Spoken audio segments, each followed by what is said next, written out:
यहां धर्म का तात्पर्य धार्मिक मान्यताओं से नहीं है, बल्कि हमारे कर्तव्य से है। जैसे ही हम किसी पर कोई प्रश्न करते हैं, सामने वाला तपाक से बोल उठता है, पहले अपना धर्म निभाओ, उसके बाद किसी पर सवाल उठाना।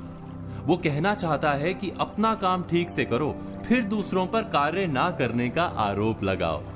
हम अक्सर एक दूसरे पर उसके धर्म पर खरे उतरने की मांग करते रहते हैं, बिना ये सोचे कि धर्म वास्तव में क्या है, उसकी हमारे जीवन में कितनी भूमिका है।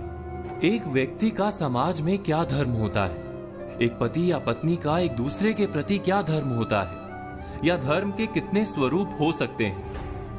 वैसे तो धर्म के अनेक पहलू हैं, लेकिन सबसे खास बात धर्म की यह है कि वो सबको जिम्मेदार बनाने की बात करता है।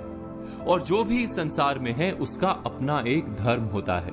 उदाहरण के लिए, पेड़ का धर्म है छाया और फल देना, नदी का धर्म है जीवनदायी जल बनकर बहते रहना, बादलों का धर्म है जल बरसाना, और सूर्य का धर्म है प्रकाश देना।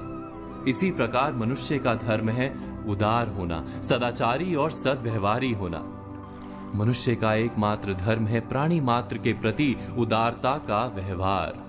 इसीलिए भारत में कर्म से अधिक महत्व सदाचार को दिया गया है। सद्व्यवहार ही धर्म है, क्योंकि इस सद्व्यवहार में कर्म, धर्म, नीति, ज्ञान सब शामिल है। धर्म के अनेक रूप और प्रकार होते हैं, उसमें से एक रूप को एक कहानी के माध्यम से समझाने की कोशिश करते हैं। एक संत थे, नाम था क्षम्य मुनि। सहायता और सहनशीलता को उन्होंने अपना धर्म बना रखा था। एक दिन वो नदी से नहाकर निकले तो एक बिच्छू को पानी में बहते पाया। उनके मन में आया कि इस बिच्छू की सहायता करनी चाहिए।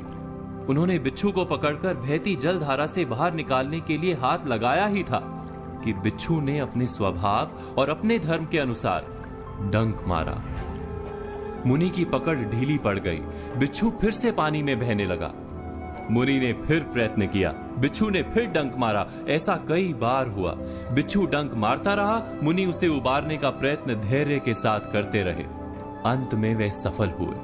बिच्छू को जीवन दान देकर मुनि आश्रम की ओर जाने लगे, तब तट पर उपस्थित लोगों ने प्रश्न किया कि आपने उस डंक मारने वाले बिच्छू की प्राण रक्षा के लिए इतना कष्ट क्यों सहा? मरने देना था उसे। क्षम्य मुनि बोले, यदि बिच्छू अपने डंक मारने के धर्म का त्याग नहीं कर रहा, तो मैं सहायता और सहनशीलता के अपने धर्म को कैसे त्याग दूं? अपने धर्म पर चलते हुए कष्ट सहना ही तो तप और जीवन है। व्यास मुनि ने कहा है, संक्षेपात कथ्यते धर्मो जना किम विस्तरेण वा परोपकारा पुण्याय पापाय परपीड़नम। अर्थात, हे मनुष्यों, संक्षेप में हम तुम्हें धर्म का मर्म बताते हैं। परोपकार करना ही पुण्य कर्म है, धर्म है, और परपीड़ा ही पाप अर्थात अधर्म है।